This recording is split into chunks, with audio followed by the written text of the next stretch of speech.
হাসপাতাল হাসপাতাল মানেই সেটা পরিষ্কার পরিচ্ছন্ন হবে, এটাই স্বাভাবিক। একটা ছবি আপনাদের দেখাবো, আগে দেখুন সেই ছবি। আর সেই ছবি দেখে সত্যি বোঝার উপায় নেই। দেখে মনে হচ্ছে এটা কোনো হাসপাতাল হতে পারে, নাকি দেখে মনে হচ্ছে আবর্জনার স্তূপ, কোনো ভাগাড়। হাসপাতাল না ভাগাড় সত্যি বোঝা যায়, কিন্তু না, এটা হাসপাতালের ছবি। হিঙ্গলগঞ্জের স্যান্ডেলের বিল হাসপাতাল। আর এই হাসপাতালে কেন এরকম অবস্থা?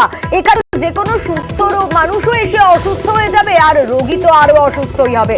আরো বিস্তারিত অনুপমের কাছ থেকেই জানবো। অনুপম, কেন হাসপাতাল চত্বর জুড়ে এরকম আবর্জনা, নোংরা, এরকম বাজে অবস্থা? হ্যাঁ দেখো সোনিয়া, এই কথাটা বলতে গেলে একদম প্রথম থেকেই বলতে হয় যে বসিরহাটের স্বাস্থ্য জেলা এক প্রকার ভেঙে পড়েছে। তার কারণ আমরা একের পর এক বসিরহাট স্বাস্থ্য জেলার যেসব হাসপাতালগুলো আছে সেই হাসপাতালগুলোর কিন্তু এইরকম পরিস্থিতি, এইরকম সমস্যারই কিন্তু ছবি কিন্তু বারবার আমরা তুলে ধরছি।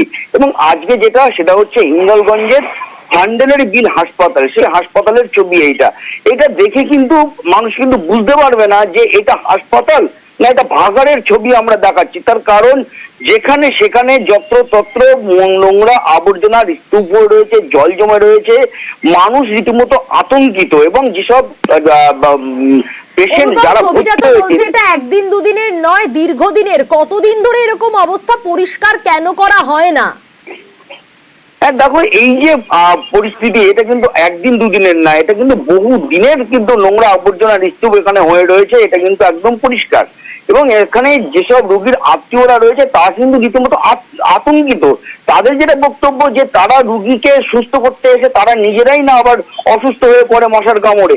এবং এই বিষয়ে কিন্তু আমরা যে বিওমএইচ তার সঙ্গে আমরা কিন্তু যোগাযোগ করেছিলাম, তিনি কিন্তু যেটা বলেছে যে এটা লো ল্যান্ড, তো নিচু জমি, সেই জন্য এরকম পরিস্থিতি। কিন্তু নিচু জমি হতে পারে, তার জন্য জল জমার নিকাশি ব্যবস্থা করার সিস্টেম থাকতে পারে, অন্যান্য জায়গায় যেরকম আছে সেটা এখানে হতে পারে, নোংরা আবর্জনা পরিষ্কার হতে পারে। কিন্তু এগুলো কেন হয় না? এটা একটা বড় প্রশ্ন, কেন হয় না? তার সেই কারণেই কিন্তু আমাদের এই প্রশ্ন যে এই যে পরিষ্কার বা যে ড্রেনেজের সিস্টেম সেটা কেন করা হয় না। এবং আমরা প্রচুর ড্রেনের ছবিও কিন্তু আমরা দেখাচ্ছি যে ড্রেনগুলো পুরো বন্ধ হয়ে রয়েছে, আগাছালা নোংরা আবর্জনা দিয়ে কিন্তু ড্রেনগুলো বন্ধ হয়ে রয়েছে। তাহলে জলটা কোথার থেকে বেরোবে? জলটা বেরোনোর জায়গাটাই তো বন্ধ হয়ে রয়েছে, সেই কারণেই জল জমে রয়েছে এবং নোংরা আবর্জনার স্তূপ হয়ে রয়েছে। এটা কিন্তু একদিনের সমস্যা না, বহুদিনের সমস্যা।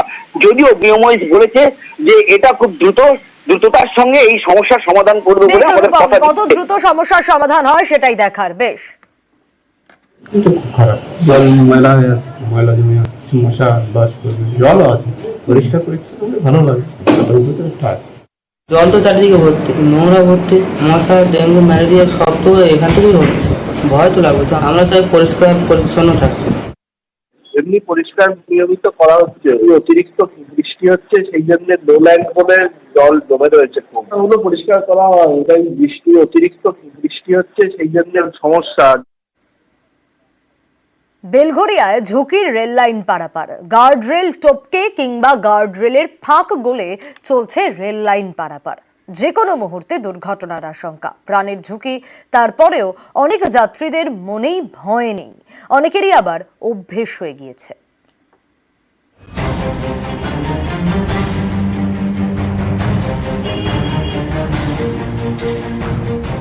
প্রাণের ঝুঁকি নিয়ে রেল লাইন পারাপার, কখনো গার্ডরেল টপকে, কখনো আবার গার্ডরেলের ফাঁক গলে। ঝুঁকির রেল লাইন পারাপারের এই ছবি উত্তর 24 পরগনার বেলঘরিয়ার।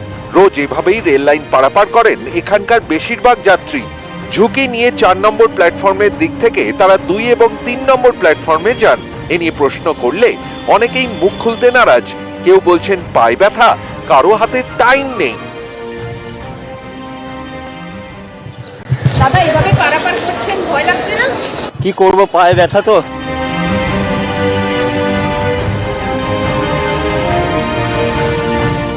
দাদা, গার্ডরেল টপকে এইভাবে যাচ্ছেন, যে কোনো সময় অ্যাক্সিডেন্ট হতে পারে। টাইম আছে, প্রাণের দাম নেই বলছেন? দেখেই তো যাচ্ছে। বেলঘরিয়া স্টেশনে ওভারব্রিজ থেকে সাবওয়ে সবই আছে। বেশিরভাগ যাত্রীরা সেসব ব্যবহার করেন না, কারণ সাবওয়ে কিংবা ওভারব্রিজ দিয়ে যাতায়াত করতে অনেকটা সময় বেশি লাগে। তাই সময় বাঁচাতে প্রাণ বাজি রাখতেও রাজি।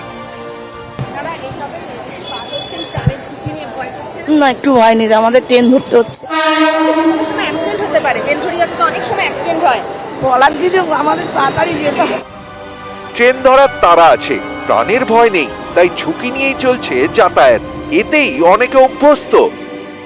এইভাবে পার হচ্ছে, না না, দেখেই পার হচ্ছি। ওভারব্রিজ রয়েছে, লেট হয়ে যাবে না? লেট হয়েছে, এইভাবে যাবেন, আপনারই তো ভয়। না না, অভ্যাস আছে, অসুবিধা হবে না। এরকম ভাবে আসা উচিত, তাহলে এই এত টাকা খরচা করে রেল করলো কেন? যে এরকম ভাবে রিস্ক নিয়ে পার হচ্ছে, একটা অ্যাক্সিডেন্ট হলে ভাঙচুর হবে, রেলের দোষ।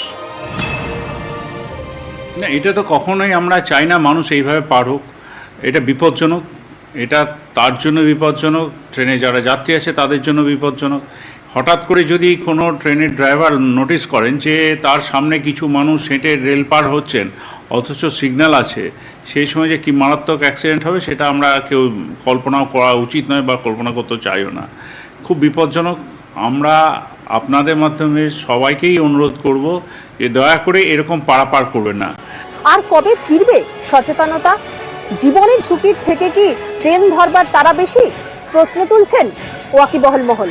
ক্যামেরায় রাজীব সিং এর সঙ্গে অর্পিতা হাজরা, নিউজ 18 বাংলা, বেলঘড়িয়া।